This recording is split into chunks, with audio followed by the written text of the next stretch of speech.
Sejam bem-vindos para mais uma reunião de estudos do Livro dos Espíritos, hoje dia 6 de setembro de 2021, feriado aqui nos Estados Unidos e véspera de feriados no Brasil. Nós estamos no livro terceiro, As Leis Morais, e nós estamos no capítulo 11º, da Lei de Justiça, de Amor e de Caridade. E nós já estudamos Justiça e Direitos Naturais, desse mesmo capítulo, né? Direito de Propriedade, roubo. E agora nós vamos dar continuidade e hoje devemos finalizar com caridade e amor ao próximo e amor fraterno e filial. Kardec faz uma pergunta na 886 para os espíritos e é de uma, assim, é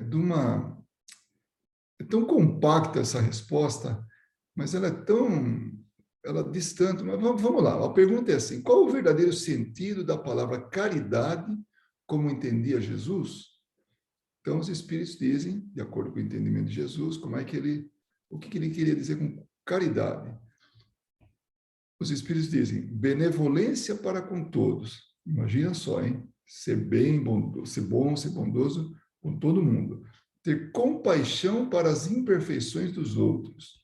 Imagina só, a gente ter compaixão percebendo que nem todo mundo é perfeito, a grande maioria não é perfeita, e, finalmente, perdão das ofensas.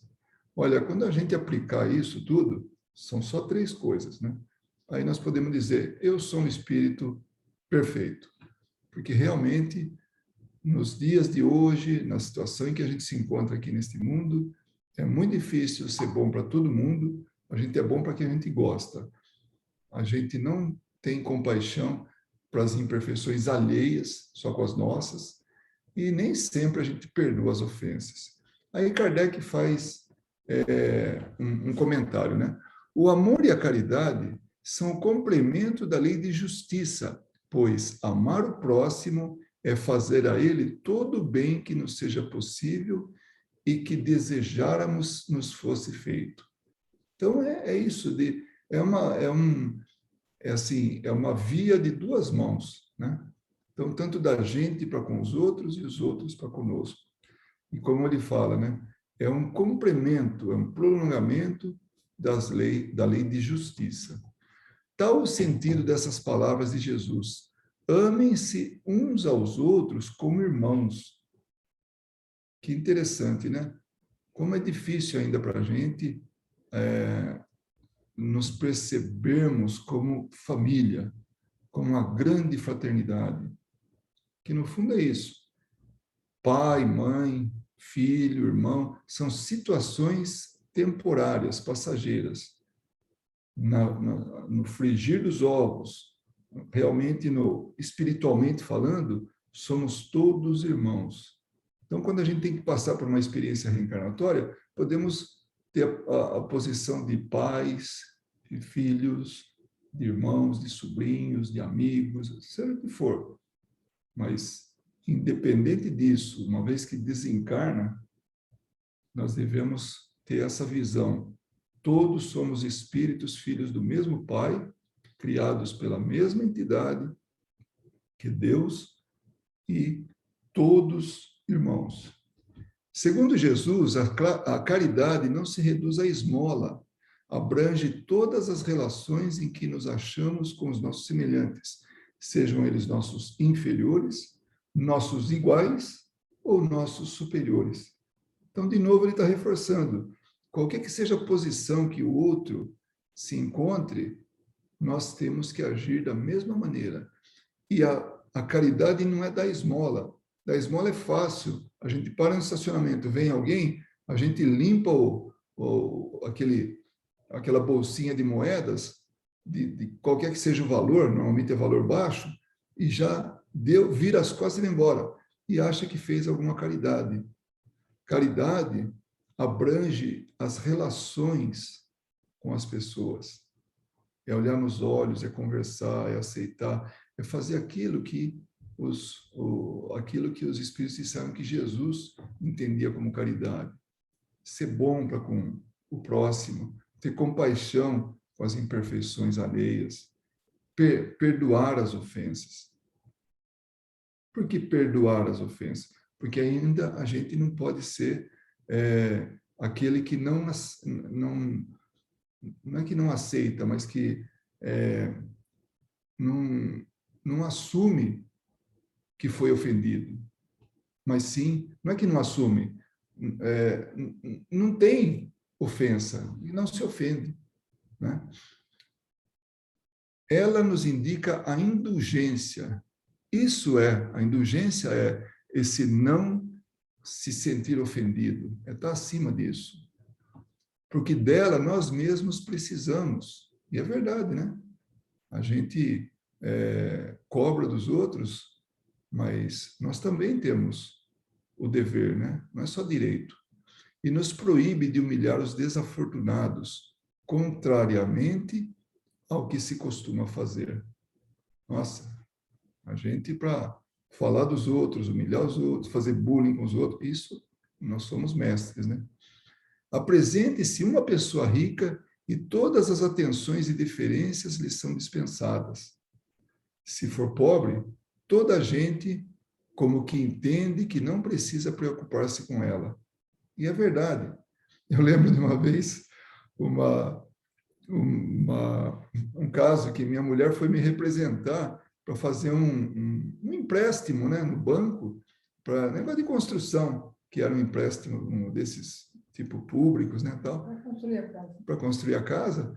E aí eu estava longe, estava em São Paulo, ela me ligou e eu falei, eu não vou chegar a tempo, vai você na frente, depois eu chego, né? E ela, do jeito que estava arrumando a casa, então foi lá falar com o gerente. Ninguém deu bola para ela. Aí eu cheguei, mas virou tudo, porque eu estava engravatado, eu trabalhava de terno e gravata, mudou tudo. Então, nós temos isso. Aquele dia foi bem triste. Eu não estava desleixada, né, gente? Não era bem assim, né? Mas não estava engravatada. Não estava engravatada. Então, realmente, isso se aplica. Olha, Kardec falou isso aqui há 160 anos atrás, nós estamos um pouco mais, né? E nós estamos ainda vivenciando isso. E vai vivenciar por um bom tempo. Enquanto a gente tiver a gente ter esse conceito de diferença ou diferenciação entre as pessoas, né? No entanto, quanto mais lastimosa seja a sua posição, tanto maior cuidado devemos pôr em lhe não aumentarmos o infortúnio pela humilhação. Então, essa é a realidade. Então, se a pessoa precisa, vamos todo mundo ajudar, né? E não o contrário, ajuda quem está bonito, né? Quem está bem vestido, quem tem poder aquisitivo. O homem verdadeiramente bom procura elevar aos seus próprios olhos aquele que lhe é inferior, diminuindo a distância que o separa.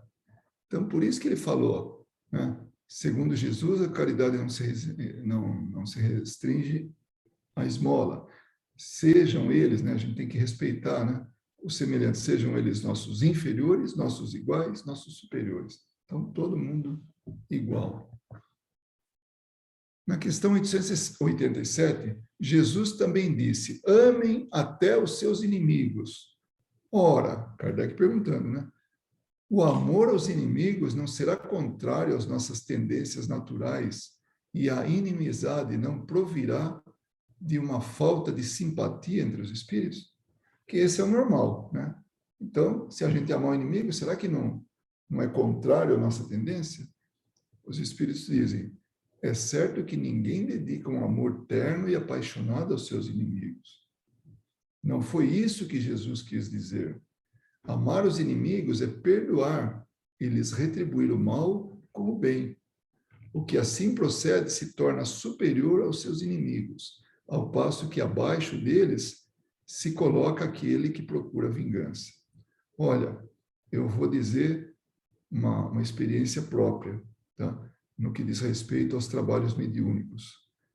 Normalmente, espíritos, no trabalho de desobsessão, vêm espíritos cobradores, vingativos, vêm assim realmente armados até os dentes em termos de agressividade. Se a gente entra no mesmo diapasão, né, entra na mesma frequência deles, aí nós vamos estar no terreno que a gente não conhece direito e que eles conhecem muito. Quando a gente retribui com amor, com respeito, não revida, desconcerta totalmente o espírito. É impressionante. Quem já leu o livro diálogo com as sombras, por exemplo, sabe do que eu estou falando. Aqueles que têm experiência em grupos mediúnicos de desobsessão sabem o que eu estou falando. Não é no conflito. Aí a gente traz isso para a nossa vida, no nosso dia a dia. Aí tem um país que vai e ataca alguém, tem algo de terrorismo, tudo. Vai o outro e responde na mesma medida. Aquilo não tem fim. Isso é histórico. E a gente fala, mas peraí, nós vamos ter que então amar o inimigo? Não é isso que Jesus quis dizer. É não entrar na mesma frequência. É retribuir o mal com o bem. Então, na diplomacia sai muito mais coisa efetiva do que na base do conflito. Então, isso, a característica nossa de mundo, de provas e expiações, ainda é esse tipo de coisa, esse tipo de comportamento que a gente está falando. Revidar as ofensas. À medida que nós vamos passando para um outro patamar, que a gente vai se melhorando, aí a gente começa a ter mais respeito pelas pessoas e até mesmo não dá motivo para começar a coisa. Né? Então, é nessa linha, né, que os espíritos respondem o que Kardec pergunta sobre o amor aos inimigos. Né? E aí, o que a gente deve pensar da esmola? Condenando-se a pedir esmola, o homem se rebaixa física e moralmente, embrutece-se. Uma sociedade que se baseie na lei de Deus e na justiça deve prover a vida do fraco sem que haja humilhação para ele. Deve assegurar a existência dos que não podem trabalhar sem lhes deixar a vida à mercê do acaso e da boa vontade de alguns. Então, é aquele negócio, tem aquele ditado bastante conhecido, né? Que não se deve dar o peixe, deve se ensinar a pescar. Em algum momento, deve-se dar o peixe para que a pessoa fique em pé. Mas depois, ato contínuo, né? Como a gente vê nos livros antigos, a gente deve, sim, prover as suas necessidades de como obter o peixe. Então, as coisas funcionam dessa maneira. Não adianta a gente querer ensinar alguém se ela não tem a capacidade de aprender, pela própria fraqueza. Então, é algo que tem que ser feito com parcimônia, com critério. Né? Poxa, mas e por que não se faz isso? É porque a gente ainda tem muito desse orgulho, desse egoísmo que está presente na condição que a gente se encontra. Então, não tem jeito. Não tem jeito, não. Temporariamente, não tem jeito. Mas um dia vai ter, né? Ainda hoje eu falava com uma pessoa que eu acreditava que ela não tem nada com o espiritismo, ela é daqui, é americana, né? Essa pessoa. E aí eu estava falando para ela o quanto eu acredito que nós estamos caminhando para resolver todos os problemas, para ser um mundo feliz. Não fui muito convincente, né? Mas já falei, né? E aí, nessa mesma pergunta, 888, ele prolonga, né? A esmola é reprovável? Não. O que merece reprovação não é a esmola, mas a maneira como habitualmente é dada. Então, se a gente vai fazer propaganda, se a gente vai fazer com que a pessoa se sinta pior ao receber. Eu conheço gente que tinha atitude de mensalmente dar uma cesta básica para a pessoa. A outra aceitava por necessidade, porque para ela era humilhante, porque não tinha, uma vez que não tinha um comentário a respeito. Então, nós temos que ter realmente esse desprendimento. Vai dar esmola? Sim, mas dá com boa vontade, né? O homem de bem que compreende a caridade de acordo com Jesus vai ao encontro do desgraçado, daquele que tem dificuldades. A palavra aqui foi mudando com o tempo, virou, né, pesada assim. Mas é aquele que não tem os recursos, né? Sem esperar que este lhe estenda a mão. Então não precisa, pessoa, a gente vai, né? O que a gente estava falando um pouquinho antes de começar? Alguns conseguem pedir, outros não conseguem pedir. tem vergonha, tem algumas limitações com relação a isso. E aí a gente fala, eu, por exemplo, eu peço quando alguém me oferece. Aí quase que não é pedido, aí não é pedido, porque foi exatamente o que aconteceu hoje. Uma pessoa fala, olha, se precisar de alguma coisa, você me procura. Com relação a um trabalho aí de ajuda ao próximo. E aí, então, aí para mim é o melhor dos mundos, porque é difícil pedir, né? Mas esse que toma essa iniciativa de oferecer antes, imagina o benefício que não faz, né? Então, que possamos ser dessa maneira. E aí os Espíritos continuam. A verdadeira caridade é sempre bondosa e benévola. Está tanto no ato como na maneira como é praticado. Duplo valor, olha só, tanto na maneira, né, está no ato, né, mas também de que forma está sendo feito isso. E quem tá respondendo isso é São Vicente de Paulo, né? O sobrenome do pai dele era Paulo.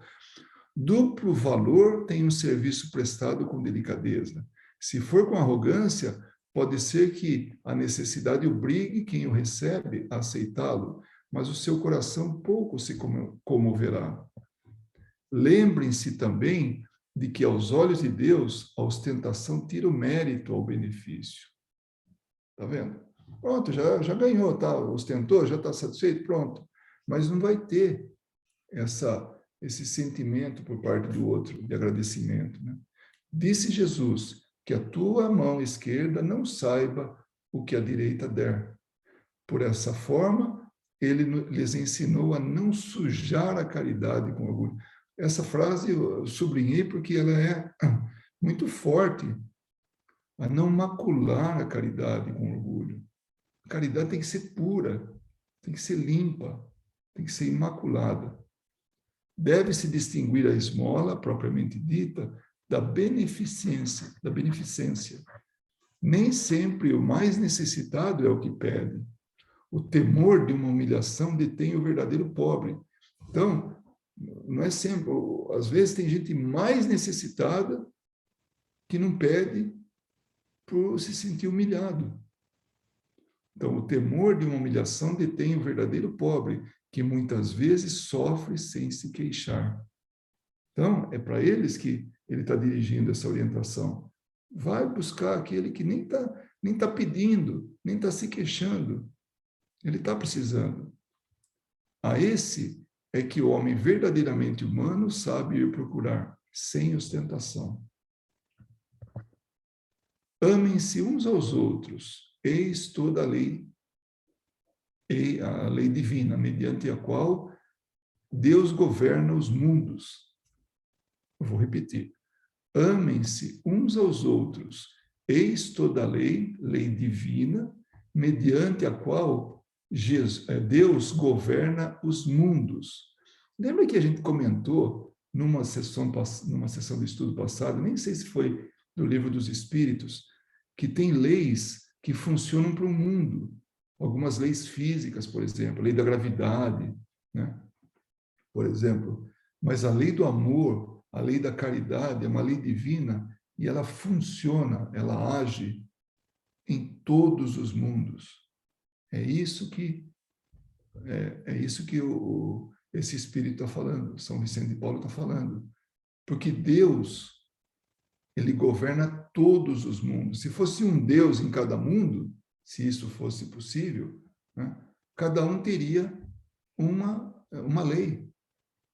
Então, nesse caso, é o mesmo Deus, as mesmas leis. Porque ele governa todos os mundos. O amor é a lei de atração para os seres vivos e organizados. E alguém tem que dar o começo. Alguém tem que dar o pontapé inicial. Porque se nós ficamos toda nessa base do olho por olho, dente por dente, vingança, e brigando e tudo, né, guerras, não vai sair nunca da situação que nós nos encontramos. Ou vai sair muito, muito mais tarde. Então, sejamos a mudança que a gente quer no mundo. Então, vamos fazer. Mas eu sou tão pequeno, sou único. Não tem problema. Faz a sua parte, pequenininha ali, na família, na vizinhança, no trabalho, e a coisa funciona. Quantos vídeos a gente não vê aí, que viraliza aí, que um cara começa alguma coisa, um abraço, por exemplo, aí todo mundo está se abraçando, né? E vira e mexe tem um vídeo desse tipo. Começou alguma coisa, vai. Do mesmo jeito que o ódio, do mesmo jeito que né, a discórdia, ela também se alastra. Mas que sejamos, assim, fatores de alastrar amor, de alastrar compreensão, de alastrar caridade. Então, fazemos a nossa parte. Pequenininho ali, não tem problema. Ah, mas eu não faço, eu não saio de casa, não tem problema. Faz prece, né? Tem sempre uma forma de ajudar. E o mundo vai melhorar através dessas iniciativas, que é o que está sendo falado aqui. Caridade e amor ao próximo. A atração é a lei de amor para a matéria inorgânica. Olha só que coisa, hein?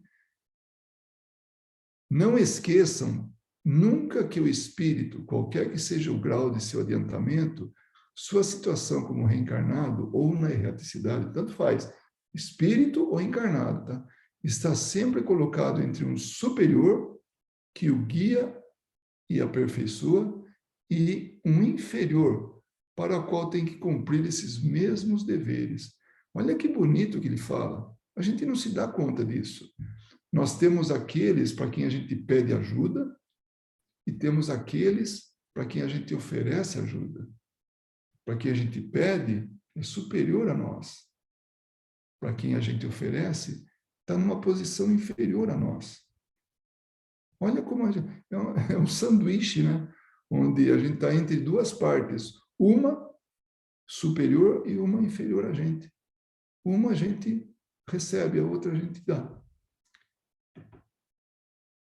Então, sejam caridosos, praticando não só a caridade, que os faz dar friamente o óbolo, né, a contribuição, que tiram do bolso ao que ousa pedir a vocês, mas a que leve ao encontro das misérias ocultas. Por sinal, tem misérias ocultas, né, infortúnios ocultos, na verdade. No Evangelho, se alguém quiser lá ver, é muito bonito. É uma mãe que vai levar uma senhora da sociedade que vai levar benefício para uma família, porque o pai não pode trabalhar, né? E as crianças não podem ficar à míngua. E ela vai lá, leva a filha, então a filha querendo dar, ela fala, não, filha, quando for da sua própria produção, aquilo que você pode oferecer, aí é você, né? Você não pode fazer caridade com o chapéu dos outros, né, como dizem. Então, faça por você. E aí um dia ela é reconhecida, né, por aqueles a quem ela faz o benefício, e ela pede silêncio. Você não me conhece. Fica entre nós isso aí.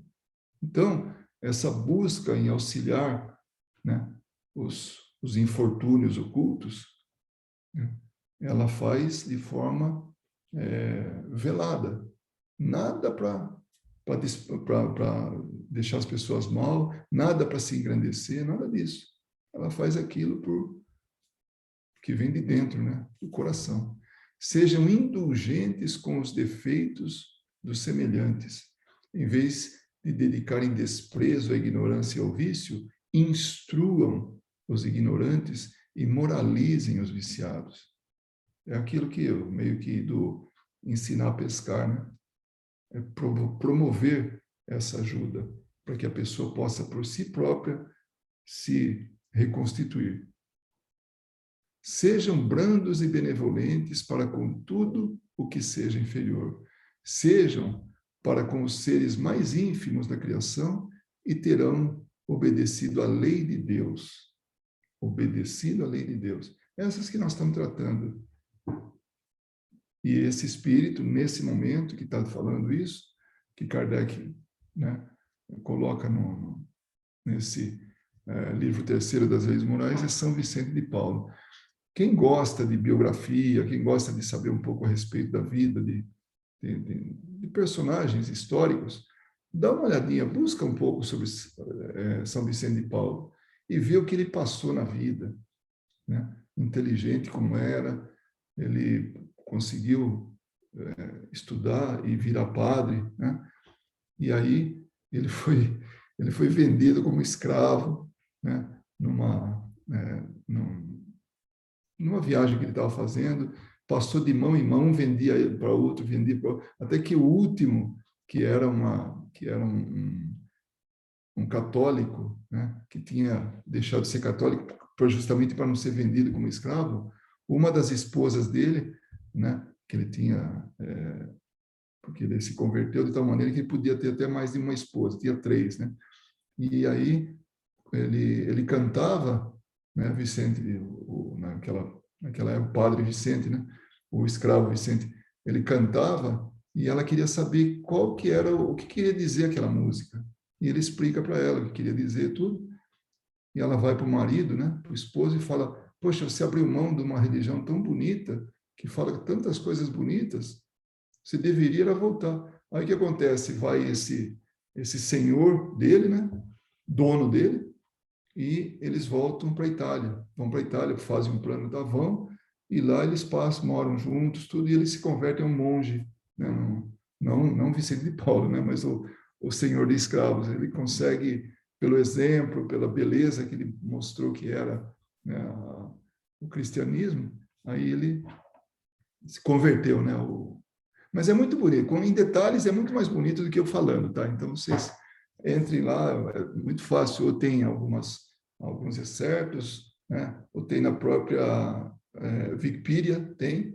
Então dá para a gente saber um pouco mais de São Vicente, né? O pai dele, né? Que se chamava De Paulo, por isso o sobrenome, não é que ele veio de um lugar. Enfim, tá aí a sugestão.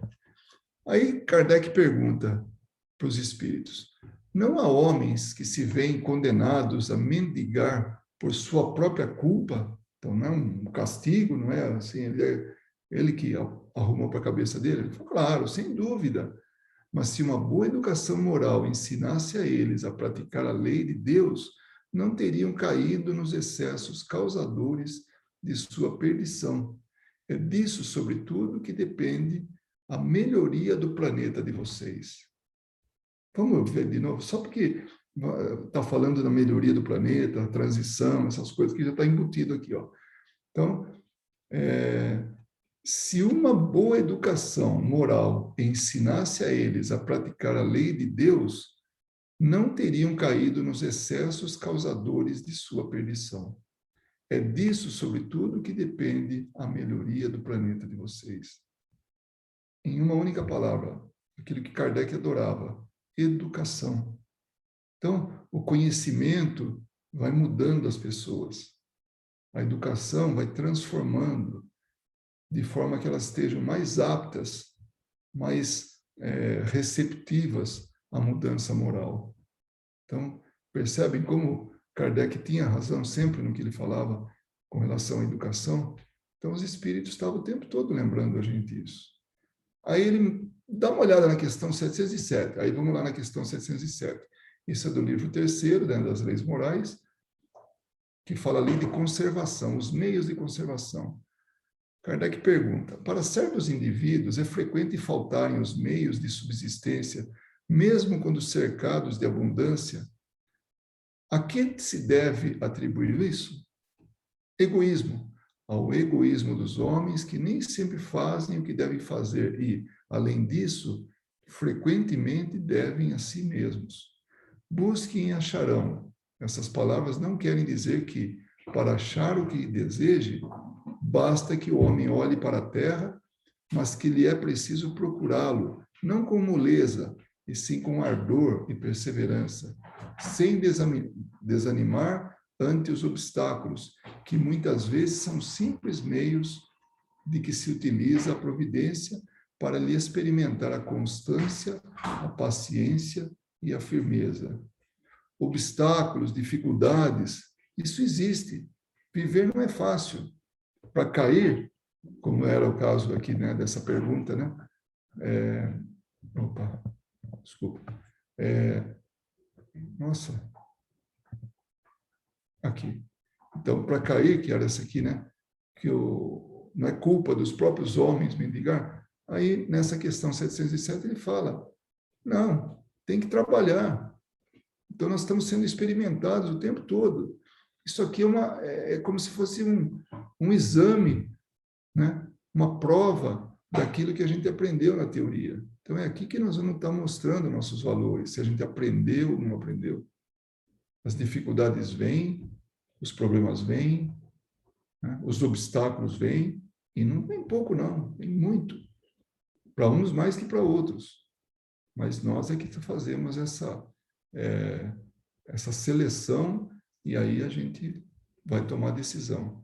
Então, são os meios que se utiliza a providência para lhe experimentar a constância, a paciência e a firmeza. Na questão 890, ela já entra no item 4, que é amor material e filial. O amor materno seria uma virtude ou um sentimento instintivo comum aos homens e aos animais? Então, o que é o amor materno? É uma coisa assim que já vem no pacote ou é realmente uma virtude, algo que se desenvolve, algo que se obtém? Aí eles falam, olha, é uma coisa e outra. Os espíritos respondem. A natureza deu à mãe o amor a seus filhos no interesse da conservação deles. Entretanto, no animal, esse amor se limita às necessidades materiais e acaba quando os cuidados se tornam desnecessários. O passarinho aprendeu a comer sozinho, aprendeu a voar sozinho, acabou aí a tarefa da mãe, passarinha, né? Então, e isso com todos os demais animais. No homem, persiste pela vida inteira e permite um devotamento e uma abnegação que são virtudes. Então, quando se trata de seres humanos, a mãe é para a vida toda. Todo mundo sabe o quanto uma mãe se preocupa com o filho. Nossa, mas peraí, o filho já tem 30, 40, 50 anos. Não importa. Eu lembro de uma pergunta, eu era, assim, nem adolescente, era uma criança. Eu estava fazendo tarefa de casa, e aí tinha uma historinha, e a moral da história, né? Eu não tinha entendido. E aí, era uma mãe, né? E a mãe cuidava do filho, tal, era alguma coisa assim que levava, né? Nesse sentido. E aí eu pergunto para minha mãe, a minha mãe tinha o primeiro ano primário, né? Aí eu falo para ela, eu conto a história e falo assim, mas eu não entendi. Ela falou, filho, para uma mãe, o filho é sempre uma criança, né? Então ela, com aquele conhecimento tão limitado, né? Ela sabia exatamente, ela deu uma lição para mim. E eu nunca mais esqueci. Estou contando uma coisa para vocês que ocorreu, sei lá, 50 e poucos anos atrás, né? E eu nunca esqueci daquilo, né? E que realmente, no homem, ou seja, na mãe, isso vai a vida inteira e permite um devotamento e uma abnegação que são virtudes. Sobrevive até a morte e acompanha o filho até no além-túmulo. Bem podem ver que há nele uma coisa diferente do que há no amor animal. O amor animal termina com a necessidade. Acabou a necessidade, acabou o amor animal. Ela dá a vida pela cria, enquanto há necessidade. Quando não há mais, ela briga com o outro por comida. Briga com qualquer outra, né? Briga por território, briga, porque a partir do momento o animal passa a ser igual, não tem mais essa de dependência filial, né? Aí ele manda ver a questão 385, é bastante extensa, a gente vai dar uma pincelada, né? Qual o motivo, qual o motivo da vingança? Puxa vida, desculpa. Qual o motivo da mudança que se opera no caráter do indivíduo em certa idade, especialmente ao sair da adolescência? É o espírito que se modifica. E aí, os espíritos vão dar todo aquele conceito, né? Que assim, a gente não percebe que na inocência das crianças tem um espírito por trás. né? E a gente não sabe como ela é, como o que ela foi e como que ela vai ser. Então, naquele momento, é uma criança dependente e a gente se afeiçoa a isso.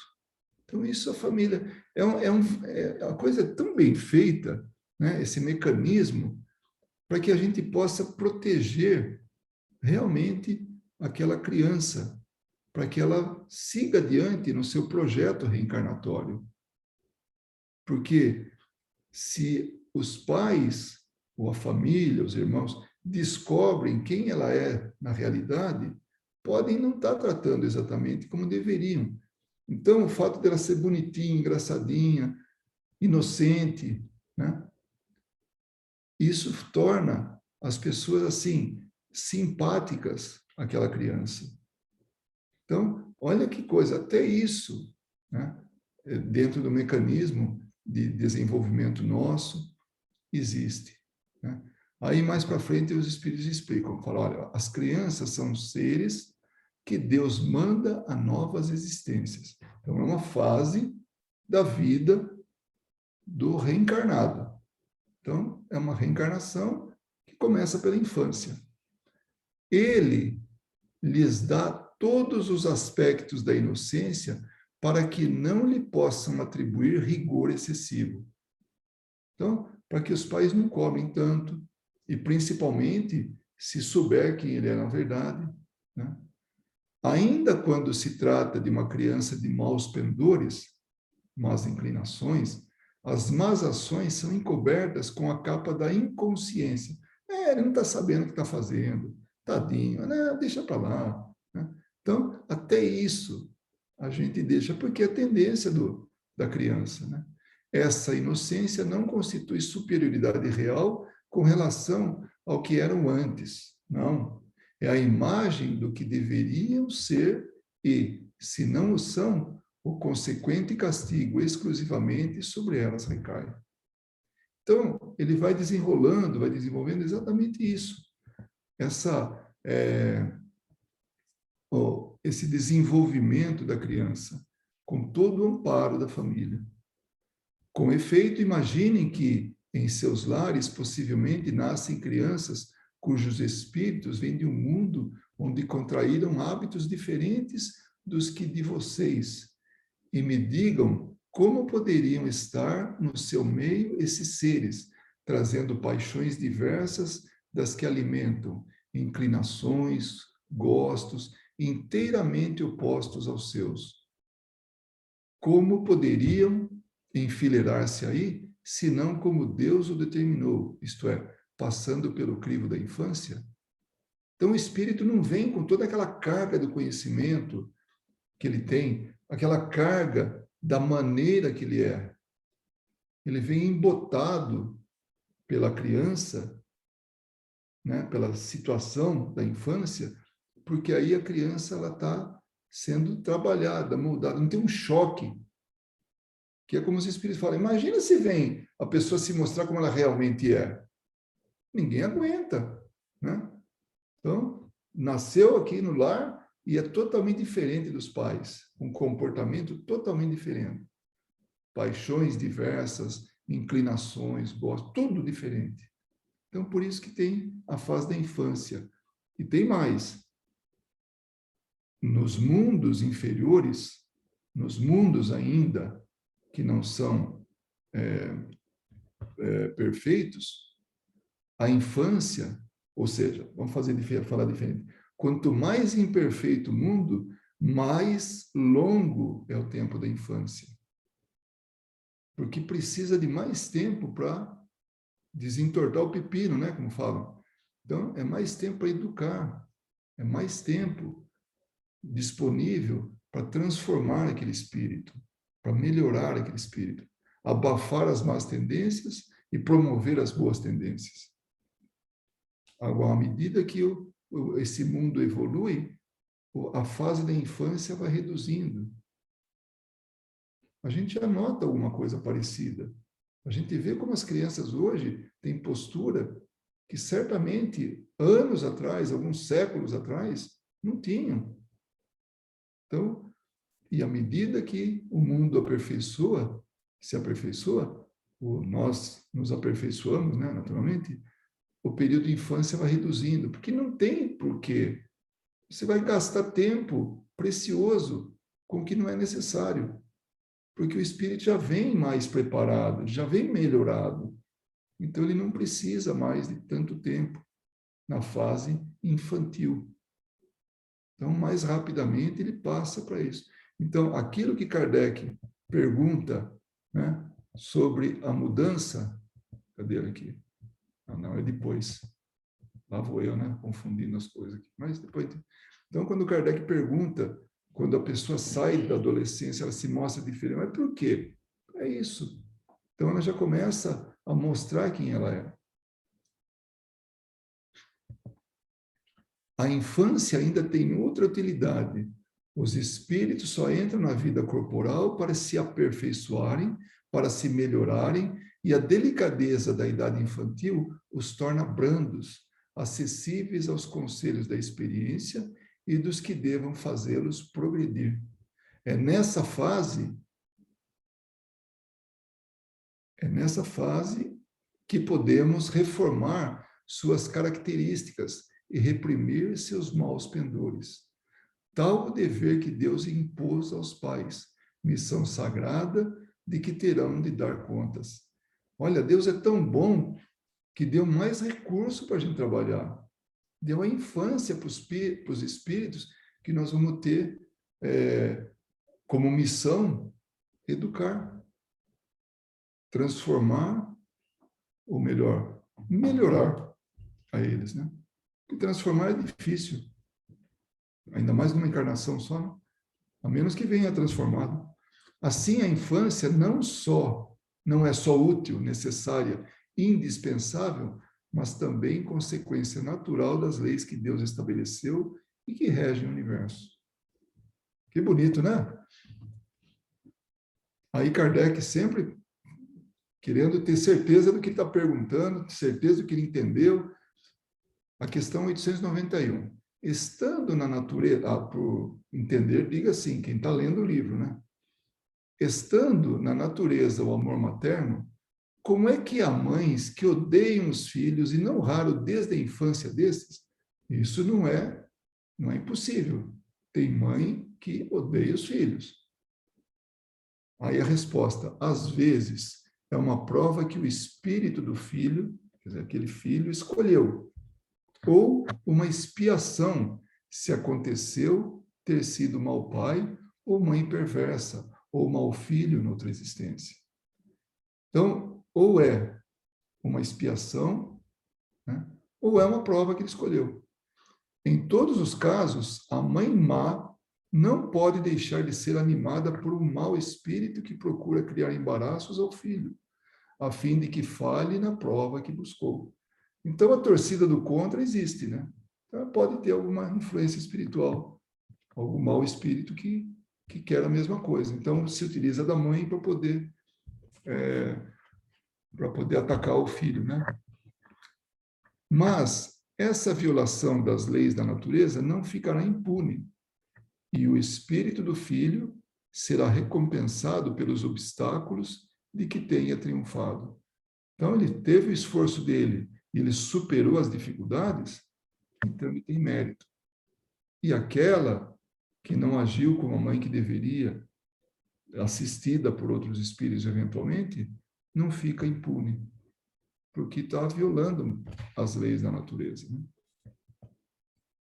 A questão 892, quando os filhos causam desgostos aos pais, estes, né, os pais, não têm pretexto para o fato de não terem a mesma ternura que teriam em caso contrário?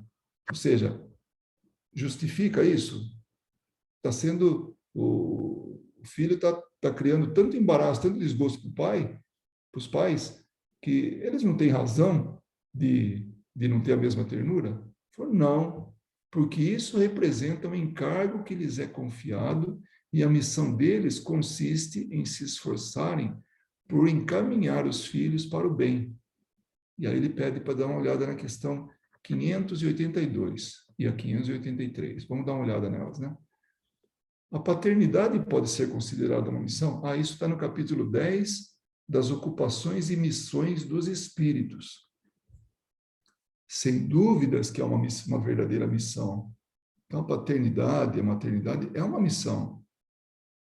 É, ao mesmo tempo, um grandíssimo dever e que, mais do que o homem pensa, envolve a sua responsabilidade quanto ao futuro. E olha que interessante, vou abrir um parênteses aí. Lembra que a gente falou sobre a fraternidade humana, que nós somos uma única família, que somos todos filhos do mesmo pai? Temporariamente, nós estamos na condição de pais, filhos, né, irmãos, irmãs, enfim. Né? Então, é disso que ele está falando. Somos nós nos ajudarmos mutuamente. Então, na função, né, de pais, é essa missão que nós temos de ajudar alguém a crescer. E, por tabela, a gente também é ajudado. Nós também estamos crescendo, porque nós crescemos como indivíduos e coletivamente. E um tem que ajudar o outro. Não tem jeito. Então, a missão, essa verdadeira missão, que é a paternidade, é um dever, como ele fala. Tem responsabilidade por trás disso. Porque nós estamos trabalhando para o futuro. Deus colocou o filho sob a tutela dos pais, a fim de que estes o dirijam pela senda do bem. Ele lhes facilitou a tarefa, dando àquele uma organização fraca e delicada, que torna propício a todas as impressões. Então, essa é outra questão de lá de trás, né, que a gente já estudou, que fala também a mesma coisa, que o filho, ele é brando naquele momento, é mais fácil, é mais maleável de se trabalhar. No entanto, e essa aqui é aquela chamada de razão, né? No entanto, há muitos que mais cuidam de aprumar as árvores do seu jardim e de fazê-las dar bons frutos em abundância do que formar o caráter de seu filho. O que ele está dizendo é que outras coisas podem distrair o pai ou a mãe de fazer aquilo que lhe compete. Se este vier a falir por culpa deles, suportarão os desgostos resultantes dessa queda e partilharão dos sofrimentos do filho na vida futura, por não terem feito o que lhe estava ao alcance para que ele avançasse na estrada do bem. E depois não adianta falar, eu não sei onde foi que eu errei. Né? É um processo ao longo do tempo. Alguns com mais dificuldade, seja por que tem aquela capacidade limitada, seja porque a missão que ele pegou é braba mesmo, né? Porque tem filho que não é fácil, né? Então, mas de qualquer maneira, é um trabalho ao longo do tempo. É um trabalho que deve ser feito exatamente como uma missão. Aí na questão 583, que ele está sugerindo que a gente retorne, né, Paulinho? Os pais são responsáveis pelo transviamento de um filho que envereda pelo caminho do mal, apesar dos cuidados que lhe dispensaram? Não. Porém, quanto piores forem as disposições do filho, tanto mais pesada é a tarefa. Aqueles filhos problemas, né? E tanto maior o mérito dos pais, se conseguirem desviá-lo do mau caminho. E aí a gente pensa, puxa vida, por que eu fui ter um filho assim? Né? Ou por que eu fui ter um pai assim? Né? Que também pode acontecer uma mãe assim. Né? Na verdade, não tem acidente de percurso. É tudo programado. É tudo combinado. Agora, não adianta a gente achar que foi sorteado lá e não pegou o primeiro prêmio, nem o último, né? Ficou realmente com rabo de foguete aí, né? Não é isso. Nós realmente sabemos onde a gente, sabe, onde nós entramos. Aí na questão 583. Se um filho se torna homem de bem, apesar do descuido ou dos maus exemplos dos seus pais, estes tiram algum proveito disso? A questão é até meio assim, não parece vazia, não, ela é verdadeira. Deus é justo, ou seja, Deus age com justiça. E apesar dos maus exemplos e tudo, ele vai aplicar aquilo que for bom, seja na misericórdia, seja em algum tipo de penalidade, né? Porque não agiu de acordo com as leis de Deus. Na questão 892, quando os filhos, agora voltando, né, ao estudo, né? Aquilo era uma recapitulação que Kardec pede para a gente voltar um pouquinho, né? Quando os filhos causam desgostos aos pais, opa, já foi esse aí, né? Desculpa.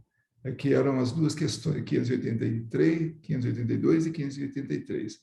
E agora finaliza. Além do mais, muitas vezes esses desgostos são resultado do mau costume que os pais deixaram que seus filhos tomassem desde o berço. Colhem o que semearam. Então, não tem surpresa, não tem segredo. É tudo consequência daquilo que a gente faz, das atitudes, de colocar a nossa responsabilidade como se deve. Quando eu estudo isso, nós estamos aí trabalhando em grupo como esse, né, onde a gente toca nesse assunto, parece que é uma cobrança. Eu, pelo menos, analiso dessa forma. Mas eu vejo que muito mais do que cobrança é um alerta. E tudo que a gente vai aprendendo, todas as modificações que a gente vai tendo, se não valer para essa vida, vale para as que vêm adiante. Podem ter certeza disso, porque o espírito não esquece. Então, essas experiências que teve, e ainda que fosse uma experiência assim, mal sucedida, quando a gente tem esse conhecimento, quando a gente estuda, como estamos fazendo agora, nós estamos nos preparando para ser melhores. Esse é o objetivo. O que nós estamos fazendo aqui é nos melhorar para que a gente possa ter um melhor resultado na frente, em termos de crescimento espiritual. Então, não é um chamado de consciência, não é uma crítica, não é nada disso. É uma realidade. E se a gente absorve tudo isso de maneira que venha a ser positivo no futuro, nós já tiramos um belíssimo resultado disso. Esse é o tema. E esse era o que a gente tinha para hoje, né? Na próxima sessão, nós vamos estar no capítulo 12º, que trata da perfeição moral, e vamos falar sobre as virtudes e os vícios, as paixões, o egoísmo, caracteres do homem de bem, o conhecimento de si mesmo. Isso vai ser daqui uma semana, no dia 13 de setembro.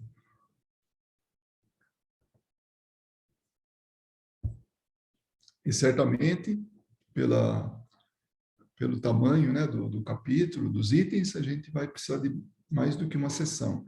Provavelmente 2 sessões. Bom, nós temos aqui quase todo mundo que já teve nesta vida a experiência de ser pais. E a gente sabe que não é fácil. No entanto, a gente sabe que a gente não viveria mais sem essa turminha. Não é assim mesmo? Se não são pais, são filhos, né?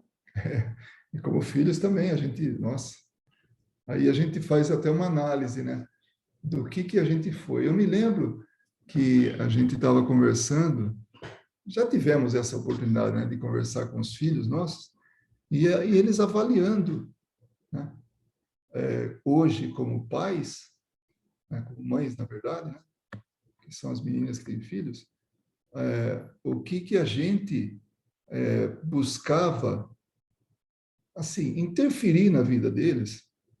Eu acho que essa é a palavra certa, né? e que eles não gostavam. E hoje eles falam, eu entendo perfeitamente agora, não antes. Então, por isso que por isso que é importante que quando a gente aprende, a gente levar em conta de que aquilo que a gente está aprendendo nem sempre vai ser utilizado agora. Pode ser utilizado numa outra encarnação. Tem um livro que eu já falei a respeito, que conta a vida de um espírito chamado Eustáquio. Eu acho que assim não 1000, né? Tá, de 15 vidas ou 15 encarnações de Eustáquio, alguma coisa, eu não me lembro assim o nome. É muito interessante. Mostra todo o progresso. É como se pegasse assim, pinçasse alguém, em vez do Eustáquio, o Luiz. As 15 vidas, 15 encarnações do Luiz, que começa com o bárbaro e depois vai indo. Mais de 15. São assim, eram muitas encarnações. E o interessante, chega no momento do livro que as encarnações que ele tira mais proveito são duas que ele foi mãe, daqueles espíritos que ele vivia em pé de guerra. Né? Então, e mãe pobre, mãe necessitada, tudo. É muito bonito o livro. Quem puder ver, vê, isso aí está em PDF, se na Biblioteca Virtual Espírita tem lá, e se quiserem eu localizo e eu mando para vocês.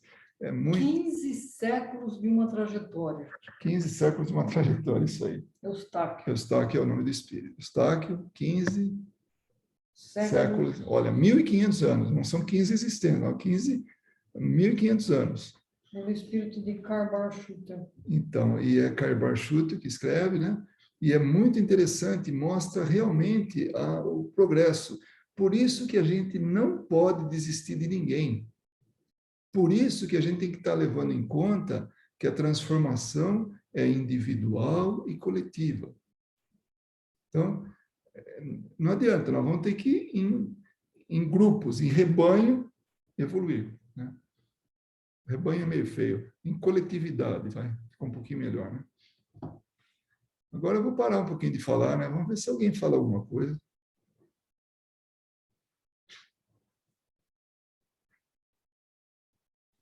Eu fico pensando, né, Luiz, na parte que ele falou que nós acolhemos esses espíritos com tanto amor e não temos ideia, né, do que eles foram ou do que eles serão.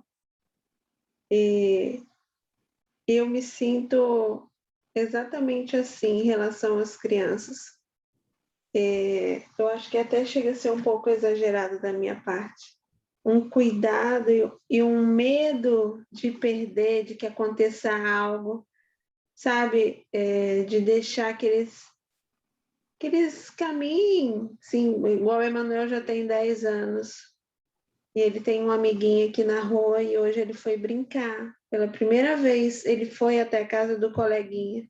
Você quase desencarnou. Eu fiquei muito nervosa aqui, né?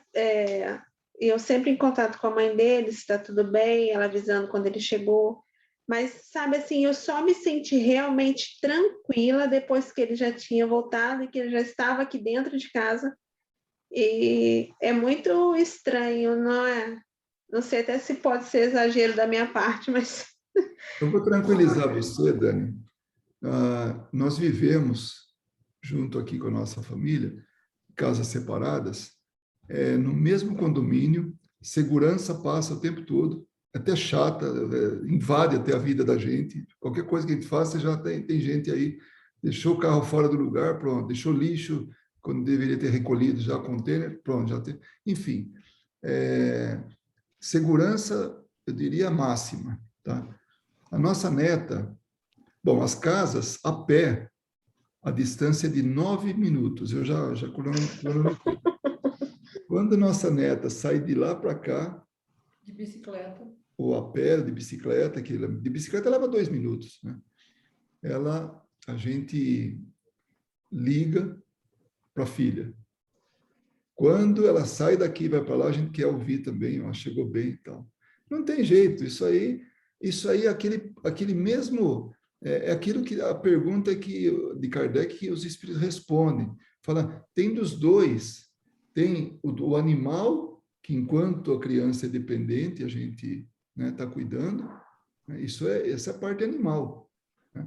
Mas ainda que já possam caminhar com as pernas próprias e tudo, a gente está cuidando, a gente está preocupado. Esse aí já é o hominal, aí já é a mãe, aí já é a virtude, como ele falou, né? Então, Ô, Dani, não é por nada não, eu não quero te desanimar não, mas vai piorar e muito. Misericórdia. Vai piorar e muito, minha filha, porque agora ainda está debaixo da tua asa. Vai piorar e muito. Ai, meu Deus. tinha que lembrar, né, Marileide? Tinha que lembrar, gente. Depois que você bota uma cria no mundo, acabou seu sossego. Cara, eu não sei para que a gente inventa de ter filho. Olha, eu vou te falar, acaba o sossego, literalmente. É melhor a Ana Paula não abrir a boca. Por favor, Ana Paula. Me passa pela cabeça tanta coisa, sabe? Em termos de proteção demais, egoísmo e um monte de coisa. E é isso, realmente é isso. Nós ainda não temos sentimentos, emoções equilibradas. É verdade, Verinha. Não é? Então, o medo que aconteça alguma coisa, e se ele precisa passar por aquilo? Aí, como é que fica? Hoje eu estava ouvindo uma palestra sobre Maria. Maria, quando recebeu a notícia de que Jesus foi preso, ia ser crucificado, Deus me livre. imediatamente ela ia entrar em desequilíbrio, né, emocional, mas ela lembrou da mensagem que ela recebeu, né, quando ela ia ficar grávida, antes dela ficar grávida, né, que ela não ia ser só mãe, né, ela teria que ter um entendimento maior sobre a vida do Cristo.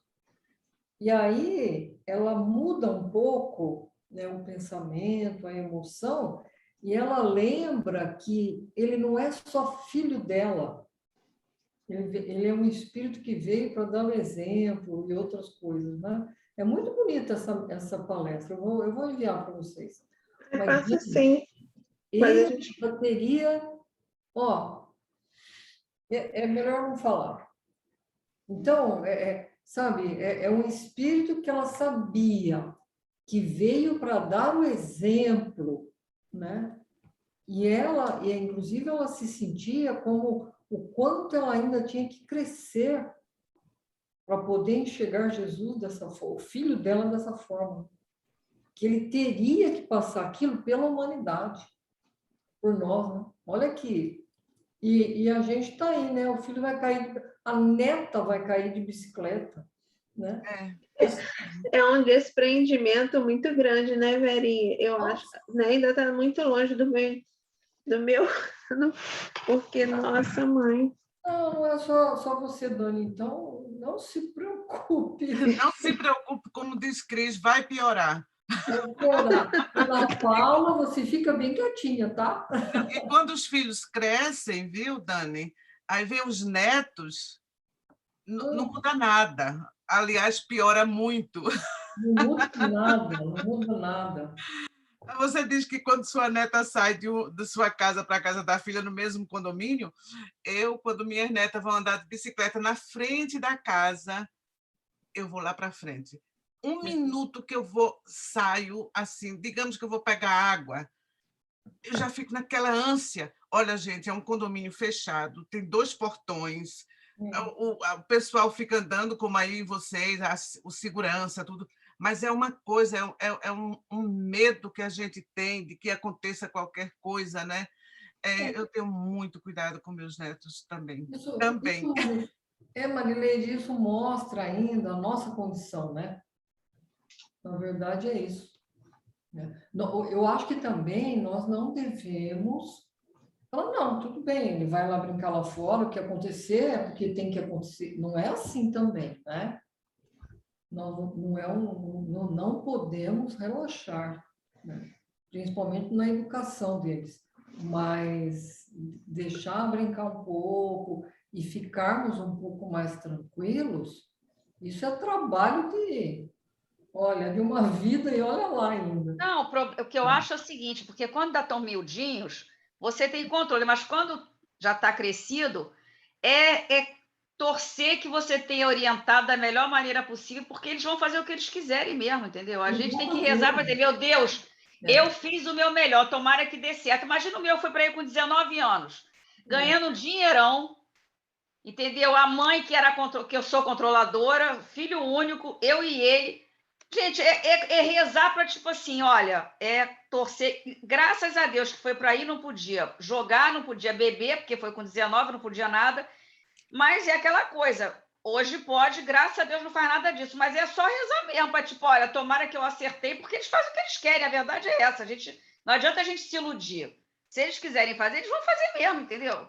É confiar, né? Pode Deixa falar, Ana Paula, Paula. pode falar, se eu estava brincando, viu? Não, eu queria... Né, Ana Paula? Seus alunos dão tanto trabalho que vale por... Então, era nessa perspectiva que eu queria falar, que eu acho interessante, porque na minha sala de aula eu tenho jovens de 21 até os 24 anos, que é quando eles estão começando a entrar na vida adulta, vamos dizer assim. Já são adultos, né? Mas ainda não tem noção muito disso. E se eu pudesse, assim, dar um conselho para os pais que estão começando agora, é dialogar, sabe? Evitar proteger, mas dialogar. Porque eu vejo muitos deles com muitas expectativas ou de se libertar dos pais ou de satisfazer os pais. E eles não sabem nem o que eles querem. Então, e são jovens extremamente, porque eu dou aula na Unicamp, né, e óbvio, né, são jovens extremamente inteligentes que passaram por processos seletivos, que estudaram muito a vida inteira para entrar naquela universidade e às vezes não conseguem lidar com uma nota baixa, às vezes não conseguem lidar com vontades próprias, né? E porque muitos deles foram criados numa bolha, né? Eu tive um aluno que chegou e falou assim, professora, eu admiro muito você viajou, você foi para tantos lugares, eu não tenho coragem de fazer isso. Eu não tenho coragem de ficar longe da minha família. Então, eles às vezes pedem oportunidades de desbravar as coisas, sabe? Eu vejo essa juventude. Eu estava comentando com um colega de trabalho, eu falei assim, parece que eles são mais velhos do que eu. Porque eles não querem desafiar, eles não querem conhecer o mundo, então, a minha, para quem está ouvindo, né, ou para quem tem filhos, a minha perspectiva muito é isso, que falta esse diálogo, falta o que falou hoje no Livro dos Espíritos, né, esse entendimento que os filhos não deixam de ser, e eu como filha, né, também eu penso dessa forma, que são espíritos que estão vindo aqui batalhar uma nova reencarnação, e que o importa não é muito o que eu vou ser nessa vida, mas o que eu pretendo ser como ser humano, né? Então, essa falta de valores é o que traz essa insegurança muito grande. Eu sempre brinco, né? Eu falo assim, nossa, falam tanto dessas crianças índigo e elas nunca aparecem na minha sala de aula. Eu estou esperando por elas até agora. Então, assim, é claro que cada um tem a sua história, cada um tem as suas dificuldades, mas se eu pudesse dar um conselho, né? Seria esse, né? De dialogar sempre. Porque o mundo está ficando muito complexo para um entendimento tão simplista, né? Eu acho que você tem toda a razão. Sabe, a gente, nós, a Vera e eu, não somos o melhor exemplo de pais, tá? Eu acho que a primeira coisa nesse ponto, nessa conversa aqui,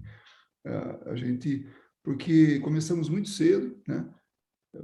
Na casa dos 20 anos, 20 anos raso mesmo, bem no comecinho, né? 20, 22 anos, e eles não vêm com manual, realmente não vêm. E é engraçado que a gente, por mais não é rígido, assim, que tinha alguns tabus, algumas coisas na criação nossa, nós conseguimos, de alguma maneira, desvincular isso aí. Foi interessante. Por exemplo, eu nunca falei de sexo com meu pai, nunca, né? E já minha mãe era mais aberta para isso, então ela falava um pouco mais. E aí, quando a gente teve nossos filhos, a gente deu muita abertura para conversar. Então, a gente realmente, isso que você está falando é algo impressionantemente positivo, sabe, na educação dos filhos. A gente, volto a falar, não foi uma educação perfeita, né? A gente teve nossos, claro, a gente não sabia de nada, nada de nada, né?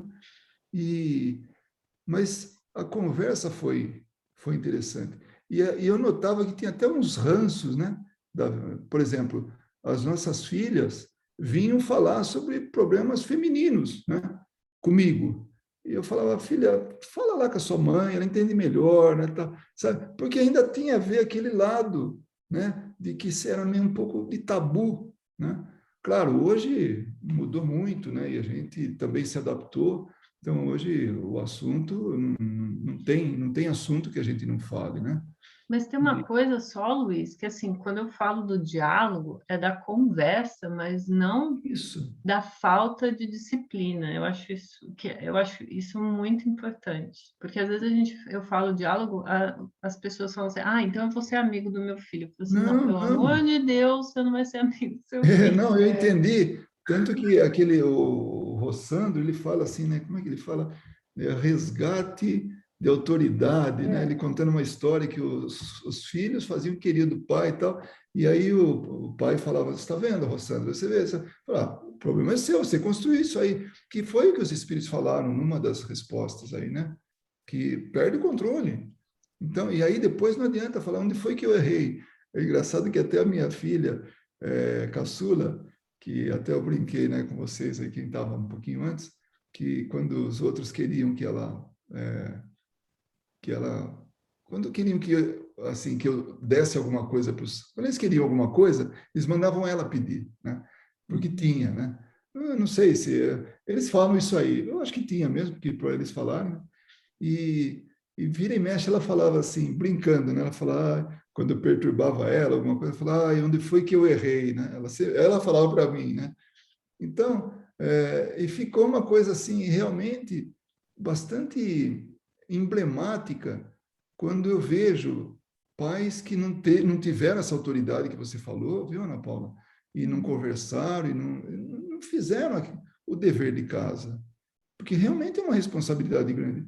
E aí não tem jeito. Difícil. É difícil, claro que é difícil. Não, Eu falo para eles. o que eu percebo assim do diálogo das pessoas, eu não tenho filhos, né, mas é que é a questão da responsabilidade, mas não é só o fato de que você nunca mais vai descansar, é porque educação consome tempo. Não dá para você não educar, não consumindo tempo, né? É um trabalho a mais realmente que você vai ter. E eu acho que assim, o que me move muito é eu quero ter filho, mas eu quero ter filho no momento certo, né? Claro que você não dá para planejar 100%, mas enfim. Mas eu queria falar do outro lado. Eu queria falar do lado do filho, que eu acho que todo mundo já passou por aqui por esse período também. Invariavelmente, quando a gente chega, eu acho, né? Para mim foi aos 30 anos. Quando você volta, e foi uma época que eu voltei para o Brasil e vi meus pais, muda a realidade, né? A forma como você olha os seus pais, você começa a compreender as coisas, independentemente do que seja, porque a maturidade te traz isso, né? Te traz uma compreensão de que seus pais são seres humanos. Eu acho que isso é o mais importante. É claro que você sempre vai continuar sendo filho, de certa forma, mas você começa a olhar para eles como se eles fossem realmente seres humanos que também têm suas limitações. E eu acho que é esse o elo que, ao longo do tempo, vai se fortificando. E como a gente está vivendo muito mais tempo, né?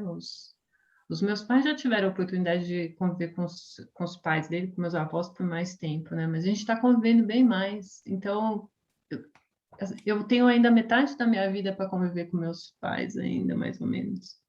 Então, é muito tempo que você ainda tem para conviver e você tem que conviver da melhor forma possível. E a melhor forma possível é você enxergar seus pais como eles realmente são, seres humanos como você, que está lutando aqui para evoluir. Isso também que eu acho importante desse evangelho, né? Evangelho não, desculpa, dessa parte do Livro dos Espíritos, né? E a gente também, como pai, vê eles, né, como aqueles que estão aprendendo também, né? Acho que é muito importante isso. E a responsabilidade nossa para ajudá-los a crescer, né? Dar confiança para eles, né?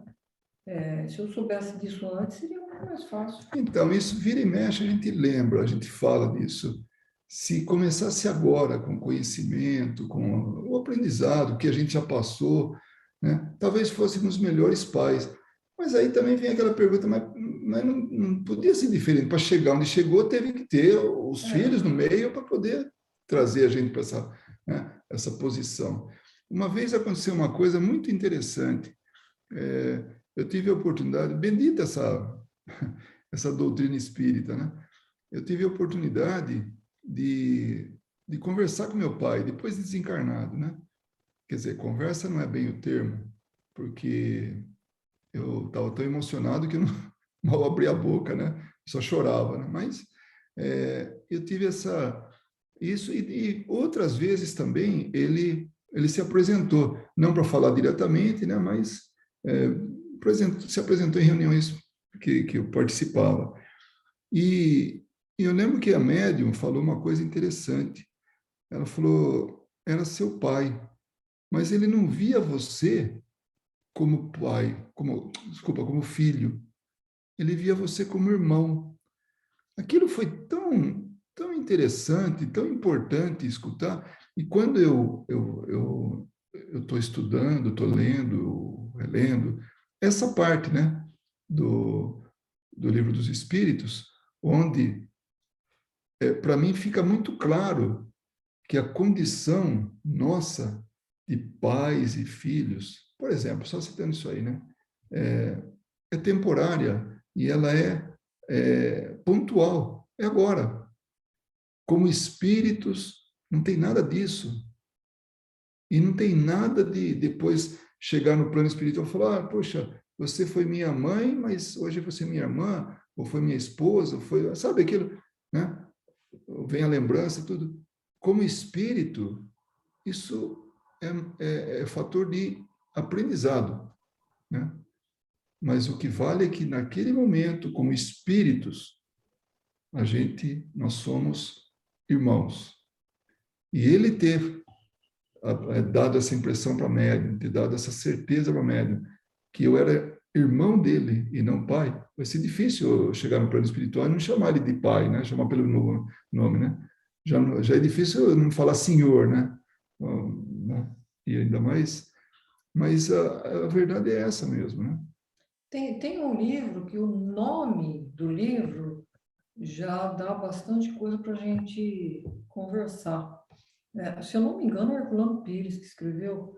Olha o tema do livro. Nossos filhos são espíritos. Não, é Hermínio Miranda. Hermínio Miranda. Hermínio Miranda, Hermínio Miranda. É fantástico esse livro. Então, nossos filhos são espíritos, né? Olha que se a gente vê eles como espírito, né, gente? Desde o começo seria excelente, né? Sabe uma coisa que você estava falando, Luiz, e eu estava pensando aqui, né? Uma forma também, né? Quando a gente olha tanto pela visão do filho em relação aos pais e dos pais em relação aos filhos, se a gente põe essa ideia de que eles são espíritos, né? Olha a gratidão que eu sinto em relação à minha mãe e meu pai, porque dentro das limitações deles, eles tentaram fazer o melhor que podiam. Então, e eu, dentro das minhas limitações, tentei fazer o melhor que eu podia. Então, isso mostra que, às vezes, acontecem momentos de mágoa, às vezes, acontecem momentos de tristeza, porque é uma convivência, né, de espíritos que estão aprendendo, né? Mas que resolveram aprender juntos e que, nesse aprendizado juntos, estão tentando apagar ou resgatar um passado que foi muito problemático lá atrás, porque a gente não pode esquecer que as famílias não são o acaso, né? Elas não existem só porque a gente se simpatizou lá no plano espiritual e falou assim, vamos tentar junto? Vamos tentar junto. Não é bem assim. No mundo de provas e expiações, as famílias são muito mais complexas. Então, se a gente começa a entender tudo isso de ponto de vista da vida espiritual, a gente começa a ficar mais grato por tudo que a gente está passando aqui, até pelas dificuldades, porque é nas dificuldades verdadeiramente que a gente aprende, né? Então, nas dificuldades de relacionamento, tudo isso. E daí, quando você olha e fala, olha, esse espírito, apesar de tudo, me deu a vida e está aqui tentando fazer o seu melhor comigo. Eu acho que esse é o ponto, né, que a gente precisa chegar. Essa sua observação, bom, eu não sou candidato a nada, tá? Não quero seu voto e tal, mas essa sua observação madura, né, que eu vejo,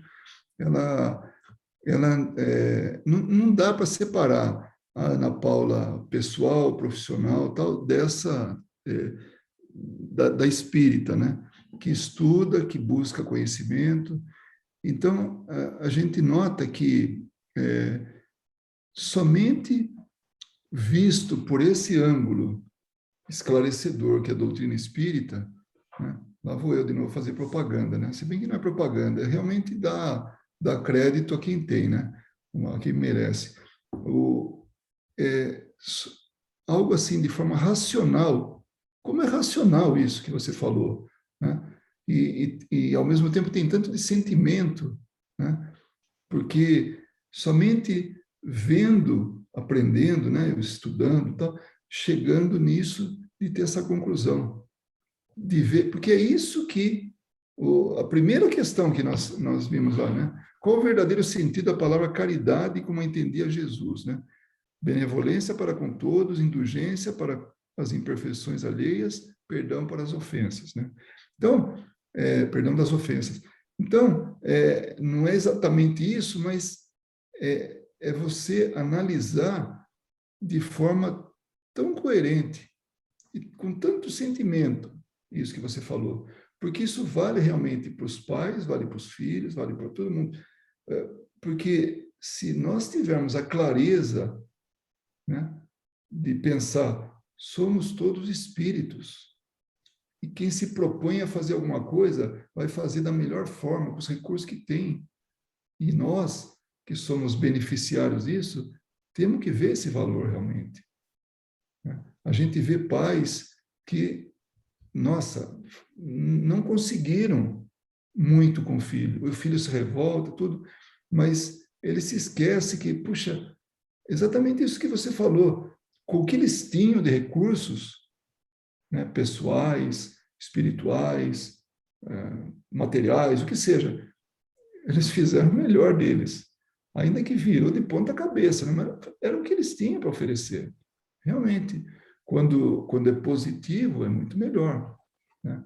Mas quando não é, nós temos que pensar igual mesmo. Eu achei que a sua observação foi muito boa, muito, assim, muito bem colocada no assunto que a gente está tendo, né? Que a gente está estudando aqui. É que eu ando refletindo aí as reflexões. Mas eu acho que é isso, talvez seja, você falou de sentimento e racionalidade, né? Mas a emoção, quando ela é tratada com a razão, ela vira sentimento, né? Então a gente precisa começar a enxergar as coisas não em função da nossa vontade momentânea, né? Da nossa vontade egoísta, né? A gente tem que começar a olhar as coisas, não sei, olhando o quanto que todo mundo aqui é falível, né? E que a gente se magoa e a gente leva a mágoa à toa, né? Sendo que a gente veio para cá com a predisposição de resgatar as coisas, né? Então, eu acho que quando a gente fala muito de família, eu sempre penso assim, porque não existe família ideal, não existe família perfeita no mundo de provas e expiações. Não existe. Toda família tem dificuldade, toda família tem seus percalços, porque todos nós estamos resgatando aqui, né? Muita coisa que a gente fez lá atrás. Então, para assim, não querendo ser chata, mas eu combato muito internamente essa ideia de que em algum lugar nesse planeta deve ter uma família feliz. Não tem família margarina nesse planeta. E eu, depois que eu comecei a dar aula, eu comecei a perceber isso, né? Porque eu vejo meus alunos e as dificuldades que eles têm, às vezes, familiares. Então, a gente tem que sempre lembrar disso, né? O que varia é o grau, né, da felicidade, ou da dificuldade, ou dos problemas, ou dos traumas, mas que tem tudo, tem, realmente. Tem tudo isso. Muito bem. Nossa, de novo, para mim é muito proveitoso.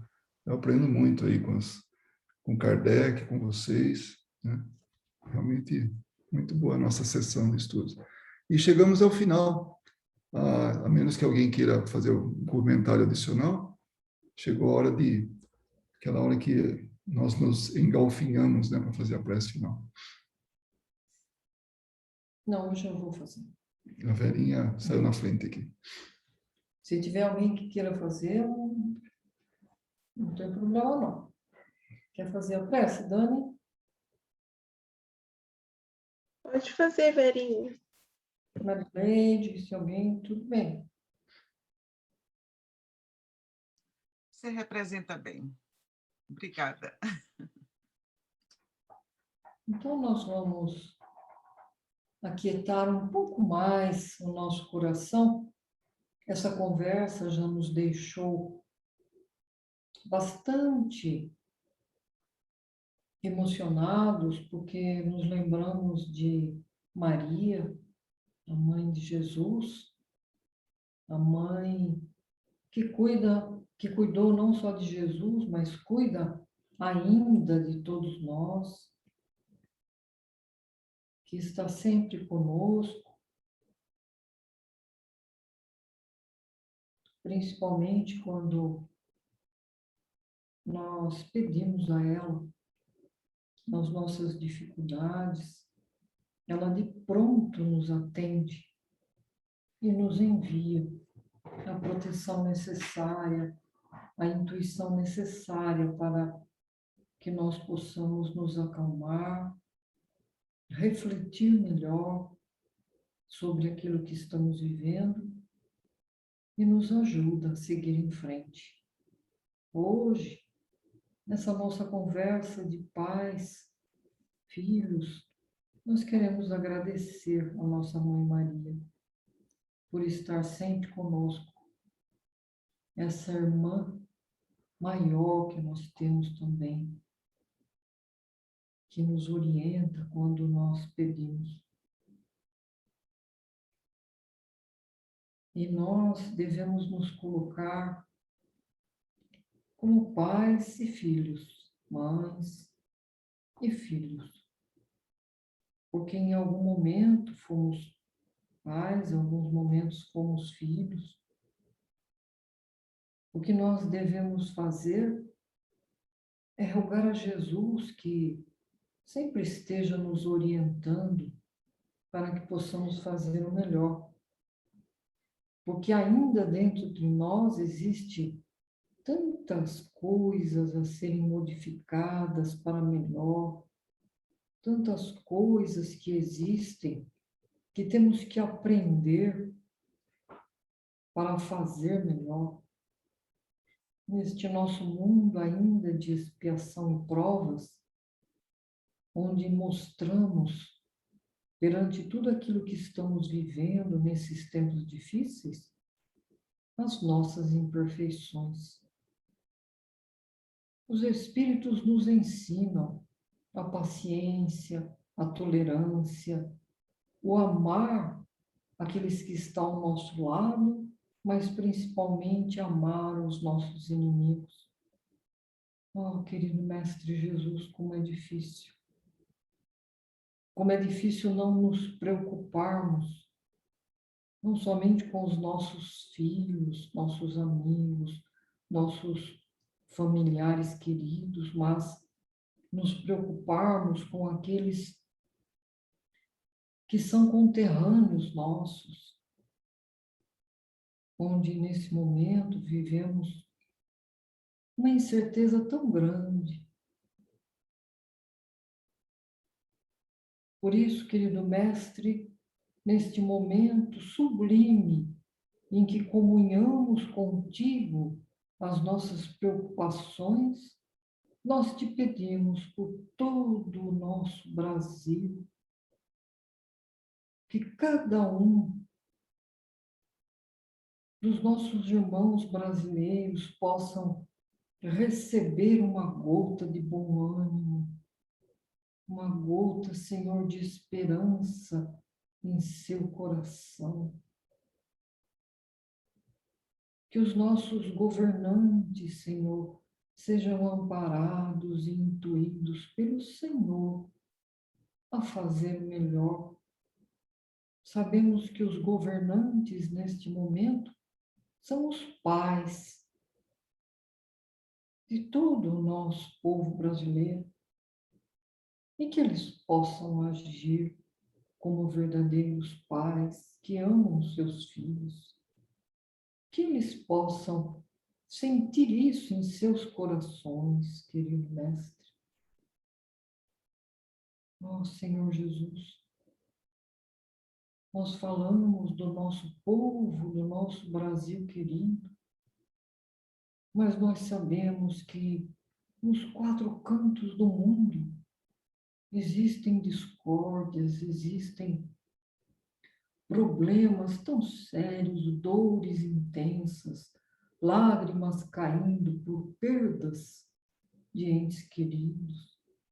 Ó Senhor Jesus, aquilo que desejamos para os nossos amados, nesse instante, Senhor, sinta que amamos todos como verdadeiros irmãos e te pedimos uma gota de amor por todo o nosso planeta Terra.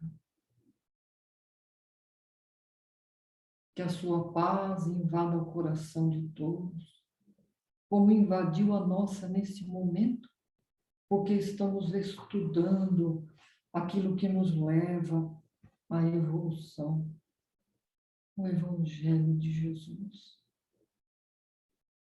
Muito bem explicada pela doutrina dos Espíritos. Ó Mestre, dê oportunidade a todos de te conhecer, porque com toda certeza, te conhecendo, vão mudar, como nós estamos tentando mudar para sermos melhores. Que a sua mãe, Mestre querido, amorosa, carinhosa, possa te ajudar na tarefa de secar lágrimas, de afastar a tristeza e trazer bom ânimo a todos. Queremos agradecer, Senhor, porque somos privilegiados de estarmos aqui, sentindo essa emoção de tê-lo conosco, nessa horinha em que nos reunimos em teu nome, para o aprendizado bendito, que nos faz crescer. E nos faz também, Senhor, sentir uma emoção tão boa que queremos mantê-la conosco. E que assim, Senhor, possa ser feito, agora e sempre. Que assim seja. Graças a Deus. Que assim seja. Boa noite. Boa noite. Assim Beijo para todos seja. vocês. Beijo.